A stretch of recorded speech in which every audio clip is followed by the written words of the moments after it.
Hello everybody, this is Simon with Let's Play Mega Man 7. Today we're going to take a look at our third Robot Master, and it's going to be, drumroll, Junkman. This is still not part of the weakness chain, but it's a good opportunity to show off our new weapon, Freeze Cracker. Speaking of junk, by the way, anyway, obsolete technology is being destroyed in this, like for example the Famicom, the original one. We are on the Super Famicom now, or this one's a Super Nintendo game, and already the Freeze Cracker shows its potential in missing everything, despite ostensibly being a shotgun type weapon. When it impacts a wall, it splits and goes in all directions, but it's not all directions. Right? It doesn't really hit that well. You can kill these cockroaches here quite nicely because the projector is pretty big, which is good because the cockroaches are too small to hit with the buster. But the cockroaches only have 1 HP, so it's not like they are weak to it. I do really like the cockroaches, for the record, really cool enemy, but as I said already, I'm just not too fond of Freeze Cracker. Like, I'm trying here, for example, this should be a situation where it is absolutely tailor-made for, but it's extremely hard to hit these nets. Like, the initial projectile needs to miss so that it impacts the wall, so that it does actually anything, and then the spread of those projectiles is basically random in relation to the enemies. Like, it's always the same, but it's very hard to control, and also the angle it shoots out from is not very intuitive because Mega makes the projectile quite far away from where his body stands because it's at the end of the arm cannon. So even though it is multi-directions, it's very awkward. Let's see if I can't dodge this enemy properly. I can't. Let's try again because it's a point of pride, right? So this is actually kind of a difficult setup, but with a little bit of time you can absolutely do this without getting hit. Anyway, the rest of them I'm going to use special weapons for because that's what you have them for. You have to wait a little bit for the first bubble to explode. You can't have a second one on screen, so you should always do your maintenance and junk them correctly. Wonder what that life up down there is and why there is a hidden ladder to the side, but let's not worry about it for now. We'll find out at some point. These enemies I'm not super fond of. They take up a lot of space, they take up a lot of time, and mostly you should just ignore them, honestly. I'm showing off what they do here because, again, quite complex enemy, interesting design for sure, not super great to like play around with. Like, here you just have to wait as it slowly approaches, deceptively so, by the way. You can easily get hit here because you think it's going to be in a certain arc, but it is not. And then we are at a point where apparently a split path converges. Very interesting. We will get to that. And then we have these platforms here, which uncomfortably remind me of some Mega Man 1 platforms that shoot out to the side and have certain traveling arcs. But it's not that bad, except you can still very easily die here by jumping at the wrong time when out of nowhere seemingly a block comes from the top.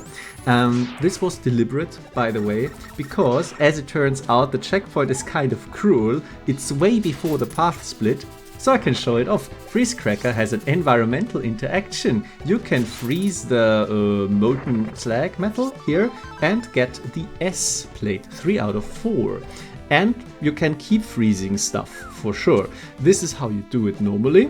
If you don't have the Freeze Cracker, which makes no sense because you can only be here with the Freeze Cracker, but if you ran out of ammo or something, you can absolutely do this, even though these two, they tend to get desync quite heavily, but just freeze it, it's fine. Anyway, obviously there's a secret hidden here. Like, come on, you can see that clearly from that piece of broken background in the locker room furnace things in the background, but I got nothing. The room is not even conspicuously empty or anything. But this is where a huge bolt is. It's like, I think 100 bolts or even 200 bolts at once. I don't know because I never shop in this game. But yeah, it's there for sure. Anyway, these things here, danger wrap, easy, one hit, not a problem. If you know how to actually aim the danger wrap, don't worry about it. Let's keep going here. There's another med room here. Again, I'm trying with the Freeze Cracker. It's like, yeah, I guess you can miss one and then it accidentally hits, but it's very hard to control properly. I think it's just not a very good weapon. Much like I'm not very good with the what I'm trying to accomplish here, but anyway, I'm one-hitting stuff where it counts and showing off that actually a lot of things are weak to danger. And we're back here, so no matter which path you take, you can't get out of this segment, which is honestly kind of slow and a little bit boring. There is one thing that you can do, which I think is semi-intended, but we don't have the tool for that yet. Even though we do have the freeze cracker, there is another environmental interaction, which I'm going to show off at some point. Anyway, this is actually kind of a cruel part here, because it is basically impossible to avoid the worm unless you jump onto these platforms, but if you jump too early, as you have seen, you die because you get pushed off. So I don't quite know how the timing here works out perfectly, unless you never fall down to the platform where the junk worm is in to begin with. So better stay up, is what I'm saying basically. Otherwise, here a nasty surprise. These cannons here, they have quite a lot of shots to cover a lot of distance. They do aim for you, so that's not very fun. Let's keep trying the freeze cracker, shall we? In principle, it should like split in a way that hits the cannon at the bottom through the wall, maybe, but it just doesn't really. Somehow the ricochet hit here, it's just like I'm trying, okay? Like, you know me, I love giving special weapons a time in the light, but freeze cracker just doesn't really do that much. Even if you can get like the shotgun spread to hit like 2 things at the same time, is that good? Is it that good? Just kill them normally. I don't know. Anyway, Junkman. Junkman is the shield boss of this game. However, could be much worse. We have seen so many worse shield bosses. Because he immediately fires off the shield after one jump with it, which is great. I like that a lot. It's definitely a very, very well-paced fight. He spends a lot of time in this phase here, repeating this cycle 3 times, where he jumps short, then a big one while he fires down, and that gives you a lot of opportunities to hit him. I strongly recommend using normal pellets here if you're buster dueling, by the way. This is how you jump over this. It is deceptive how quickly this travels, and whenever he impacts from his initial jump, he does stun you, as you could see. This happens when the shield impacts you, it freezes you in place. As far as I know, you can't escape from there, even not even with mashing. Otherwise, learn how to count his jumps. They're always the same.